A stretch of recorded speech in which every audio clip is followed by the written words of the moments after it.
اعوذ باللہ من الشیطان الرجیم بسم اللہ الرحمن الرحیم رب اشرح لی صدری ویسر لی امری واحلل عقدۃ من لسانی یفقہوا قولی۔ ریاض الصالحین دوسرا حصہ، کتاب الدعا۔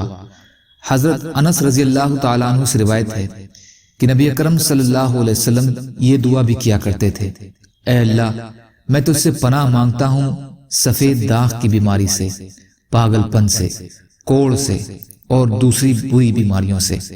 ابو داؤد صحیح سند کے ساتھ۔ فائدہ: برس جلد پر سفید داغ کو کہتے ہیں، جذام کوڑ کی بیماری کو کہتے ہیں جس سے انسانی اعضاء ناکارہ ہو جاتے ہیں۔ پاگل پن عقل اور دماغ کے خلل کا نام ہے۔ یہ تمام بیماریاں بڑی خطرناک ہیں۔ یہ اور اس قسم کی دوسری بیماریاں جیسے کوڑ، لقوا، شوگر، کینسر اور اندھا پن وغیرہ سے پناہ مانگی گئی ہے۔ اللہ تعالیٰ ان تمام بیماریوں سے بچا کر رکھے۔ حضرت ابو ہریرہ رضی اللہ تعالیٰ عنہ سے روایت ہے کہ رسول اللہ صلی اللہ علیہ وسلم یہ دعا مانگا کرتے تھے: اے اللہ، میں تجھ سے پناہ مانگتا ہوں بھوک سے، بے شک وہ برا ساتھی ہے، اور میں پناہ مانگتا ہوں بے ایمانی سے، یقیناً وہ ایک بری عادت ہے۔ ابو داؤد صحیح سند سے۔ حضرت علی رضی اللہ تعالیٰ عنہ سے روایت ہے کہ ان کے پاس ایک مکاتب غلام آیا اور کہا کہ میں غلامی کی رقم ادا کرنے سے قاصر ہو گیا ہوں، آپ میری مدد کریں۔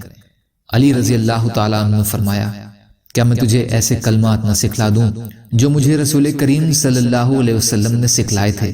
اگر تجھ پر پہاڑ کے برابر بھی قرضہ ہو تو ان کی برکت سے اللہ تعالیٰ وہ بھی تیری طرف سے ادا کر دیں گے۔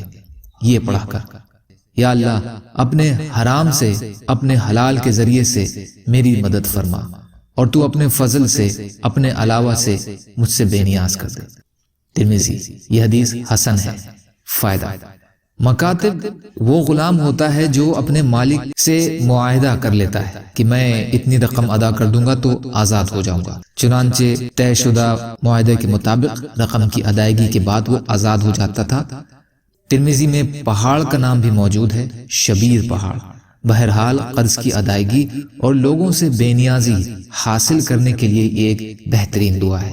حضرت عمران بن حسین رضی اللہ تعالیٰ عنہ سے روایت ہے کہ نبی اکرم صلی اللہ علیہ وسلم نے ان کے والد حضرت حسین رضی اللہ عنہ کو 2 کلمے سکھلائے تھے جن کے ساتھ وہ دعا کرتے تھے: یا اللہ، میری ہدایت میرے دل میں ڈال دے اور مجھے میرے نفس کی برائی سے پناہ میں رکھ۔ ترمذی۔ یہ حدیث حسن ہے۔